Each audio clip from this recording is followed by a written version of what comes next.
这是 Nature 由 Xbox 公司设计开发的人体工学机械键盘。关于王锡国医生为什么要创立 Xbox， 人体工学机械键盘如何预防腕管综合征， Nature 如何被 Yanko Design 评为最受欢迎的设计，这一些内容，大家可以去看 90 Plus 那一期视频，我在这里不再赘述。在那期视频的评论中，我发现吐槽最多的就是90 Plus 的价格太贵了。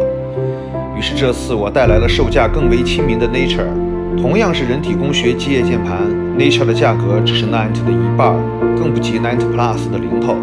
价格的巨大差异下，这把键盘的表现如何呢？接下来就让我们用拆解的方式来看一下吧。Nature 其实有2个版本，上面是旧的，下面是新的。我们先整体对比一下这2把键盘。第一眼看上去，它们的做工都很好，但是仔细看会发现一些问题。比方说，旧版本插数据线的位置正好是上下壳连接的位置，这里有点滑手，而新版本就不存在这样的问题。再就是旧版本上下壳的缝隙比较大，新版本却是严丝合缝。旧版本的铝制上壳经过 CNC 加工、喷砂、阳极氧化处理后，又切出了一个亮面。虽然看上去老气了点儿，但也算是用心之举了。但是新版本却是阳极氧化了2次，外壳先经过喷砂和阳极氧化，然后切边再阳极氧化，切出来的亮面也阳极成了黑色。我更加喜欢新版本的这个处理方式。另外，旧版本用的脚垫也比较容易积灰，这一点在新版本的 Nature 上也做了改良。接下来我们拆解看看这2把键盘的区别。先拆解旧版本，我们把键帽拔掉。Nature 为什么会有2个版本呢？据说2017年9月 ，Nature 在海外发起众筹，获得了33万多美金的好成绩。之后，王锡国医生找了一家代工厂开始生产 Nature， 交付海外用户。没想到这间工厂生产出来的产品没有达到王医生的要求。具体哪些地方没有达到要求呢？除了刚才看到的那些细节上的瑕疵之外，我认为接下来就是这个键帽了。外面的磨砂手感还算勉强可以，但是翻过来看一下，这透光内膜好像胶水一样，实在不敢恭维。这个键盘的上壳同时作为定位板连接底壳，我们把螺丝全部拆掉，然后取出电路板。与新版本的光轴产品不同，旧版本的 Nature 使用了机械轴。为了把整体键盘看得更透彻一点，我决定把轴体全部拆下来。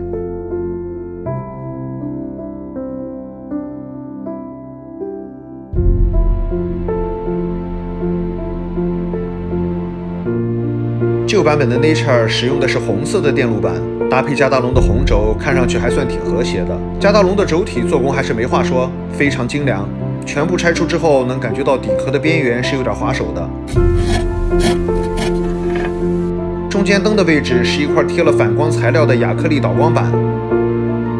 旧版本全部看完之后，我们把键盘重新组装起来。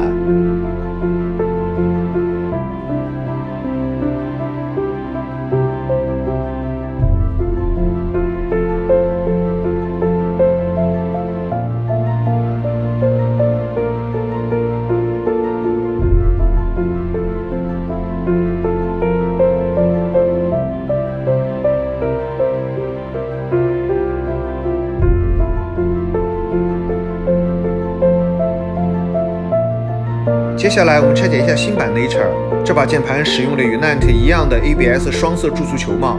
这套 OEM 高度的键帽算是业内非常高的水准了。我在之前的视频里不止1次说过这套键帽，这里也不再多说。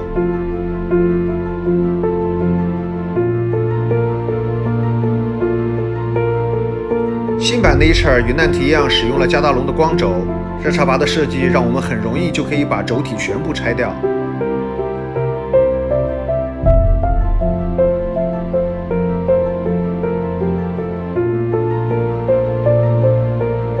我手上的这一把是茶轴，跟黑轴不同的是，这里面有一个金属拨片来实现段落感，而这个金属拨片仅仅是为了手感放在里面的，因为下面并没有针脚穿出。这是我第1次使用加达龙段落感的光轴，没有弹簧音，与普通茶轴没有区别。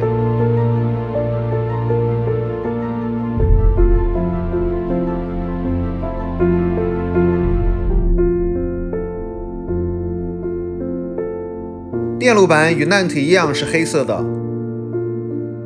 底壳的做工非常好，边缘一点都不划手。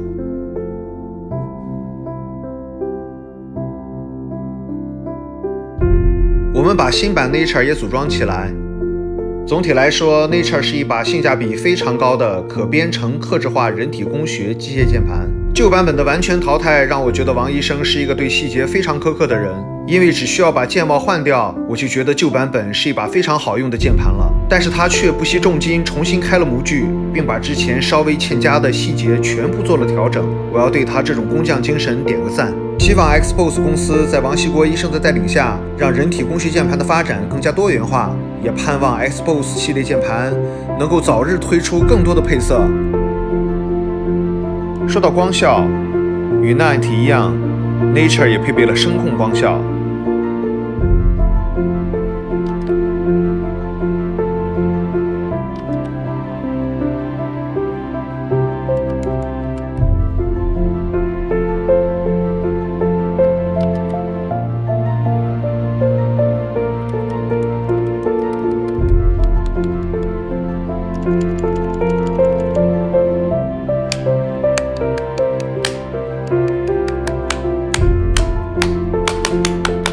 Xpose 公司还推出了一款硅胶掌托，软软的、QQ 的，弹力十足。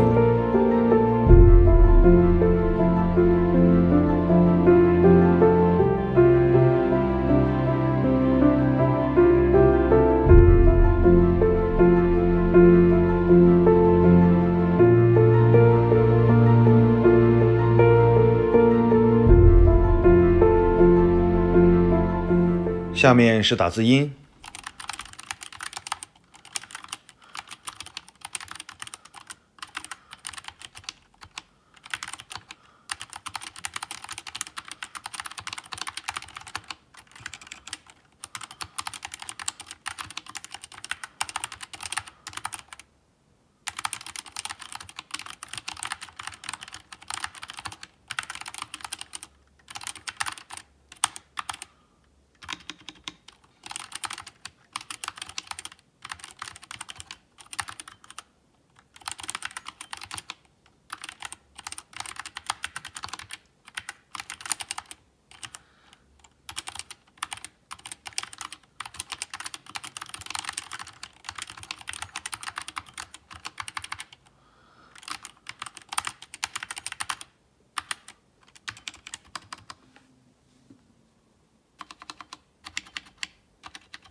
Nature 与 Knight 比起来，差别在哪里呢？